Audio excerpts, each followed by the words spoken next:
Shalom kekasih Kristus. Mungkin hari ini kita sedang menanti apa yang diharapkan di kemudian hari. Para pendengar renungan melekat dalam Tuhan, dimanapun saudara berada, doa dan harapan saya, kita semua memiliki masa depan dan harapan kita tidak akan hilang. Mari kita buka hati agar harapan itu menjadi bagian dalam hidup kita. Tidak lupa saya mengucapkan salam waktunya mengalami terobosan.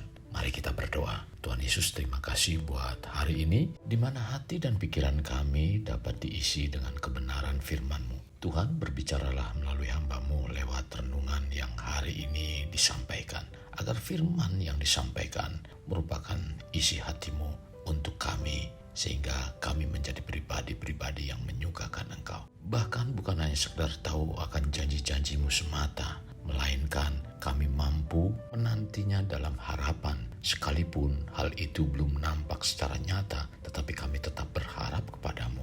Hari ini Tuhan, kami buka hati dan pikiran kami, agar firman yang disampaikan kami taruh di dalam hati kami yang baik, sehingga firman ini berakar, bertumbuh, dan menghasilkan buah yang menyukakan Engkau. Dalam nama Tuhan Yesus kami berdoa, amin. Melekat dalam Tuhan bertema menyatukan harapan dengan tindakan. Firman Tuhan terdapat dalam Amsal 13 ayat 12. Demikian firman-Nya. Harapan yang tertunda menyedihkan hati, tetapi keinginan yang terpenuhi adalah pohon kehidupan. Setiap manusia mempunyai keinginan, tetapi tidak semua keinginan dalam hidup kita terrealisasi. Walau keinginan belum terrealisasi, bukan berarti kita berhenti berharap. Semestinya kita sebagai umat Tuhan, apapun yang dialami, hendaknya mempunyai keimanan yang kuat dan memiliki keyakinan yang penuh tentang kuasa Tuhan. Hal ini dapat kita wujudkan dengan tekun berharap yang disertai tindakan akan keyakinan sebuah pengabulan dari apa yang kita harapkan kepada Tuhan. Memang dalam kita menjalani kehidupan, lambat laun akan diperhadapkan dengan peristiwa yang menyenangkan dan peristiwa yang menyakitkan. Maka hal yang penting harus kita ingat adalah menyatukan apa yang kita harapkan dengan tindakan, agar apa yang kita imani menimbulkan harapan yang akan menjadi kenyataan.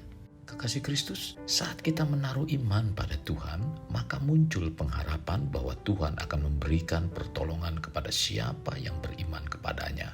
Pengharapan yang dimaksud di sini bukanlah pengharapan yang hanya tahu akan janji-janji Tuhan, lalu berdiam diri saja. Bila hal ini terjadi, itu namanya pengharapan pasif. Tetapi pengharapan yang dikehendaki adalah pengharapan aktif, yaitu pengharapan yang disertai dengan tindakan. Pengharapan adalah sesuatu yang adanya di depan, dan setiap kita yang hidup di dunia pasti mempunyai pikiran untuk masa depan, dan itu manusiawi atau wajar. Ini sesuatu yang lumrah atau umum, walaupun hal tersebut belum terlihat dan dapat dibuktikan secara kasat mata. Harapan yang kita impikan akan memperoleh hasil atau digenapi. Itu akan membuat kita yang berharap bertambah semangat, bahkan akan membawa setiap pekerjaan yang kita lakukan terasa manis. Harapan yang membuahkan hasil bukan hanya tetap percaya pada Tuhan dengan iman yang teguh saja. Terkadang Tuhan juga ingin memproses kita antara harapan yang ada dengan apa yang kita lakukan. Memang Alkitab mencatat tentang perbuatan-perbuatan Allah yang ajaib, yang menolong dan campur tangan dalam hidup manusia dengan penuh kuasa dan sangat luar biasa.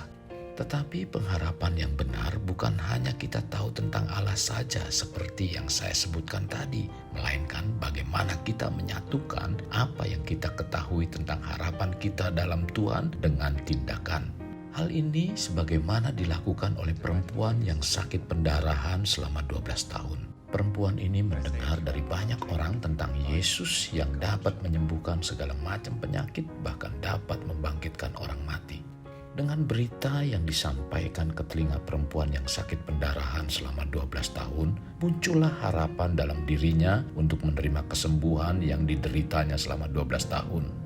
Tetapi harapannya sepertinya pupus karena sangat sulit untuk dapat berjumpa atau bertatap muka dengan Yesus dikarenakan banyaknya orang yang mengikutinya.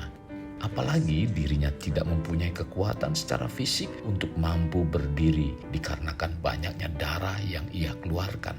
Sekalipun kondisi dirinya seperti itu, ia memiliki kemauan yang keras dan menyatukan antara harapan dengan tindakan, sehingga ia mengatakan, asal ku jamah jubahnya saja, aku akan sembuh. Tercatat dalam Markus 5 ayat 21-45. Harapan yang demikian bukanlah tergantung pada tabiat seseorang, juga bukan disebabkan keadaan yang menguntungkan atau kemungkinan-kemungkinan manusiawi lainnya. Harapan tidak tergantung pada apa yang dimiliki seseorang, juga tidak pada apa yang dapat diperbuat bagi dirinya. Demikian juga tidak pada apa yang dapat dibuat oleh orang lain bagi dia.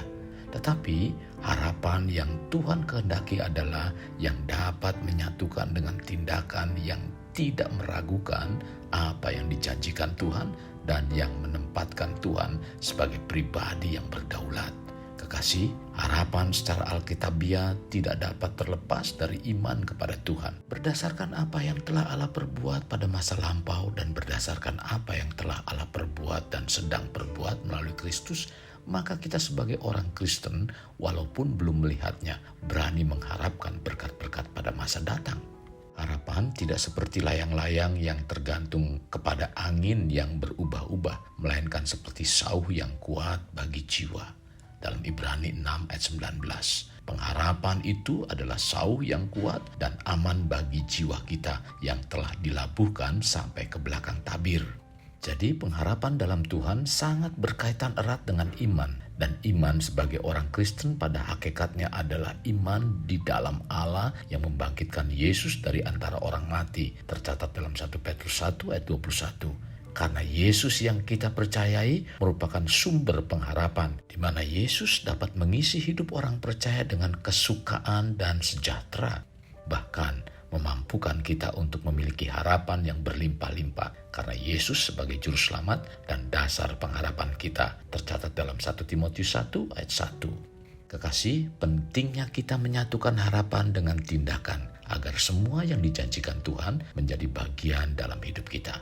Kekasih Kristus, mari kita alami terobosan hidup. Untuk mengalaminya, mulailah dengan mengenal prinsip-prinsip kerajaan Allah serta menjadi warga kerajaan. Mari kita berdoa. Bapa Surgawi, kami naikkan syukur kepadamu Tuhan buat renungan hari ini sungguh sangat memberkati keimanan kami sehingga rohani kami semakin kuat di dalam Engkau. Bahkan semakin hari kami dijadikan makin dewasa di dalam Engkau. Tuhan, kami bersyukur hari ini Engkau mengajak kami untuk menyatukan apa yang kami harapkan dengan tindakan atau perbuatan agar janji-janji kebenaran firman-Mu menjadi bagian dalam kehidupan kami, Tuhan. Kami bersyukur buat firman Tuhan hari ini.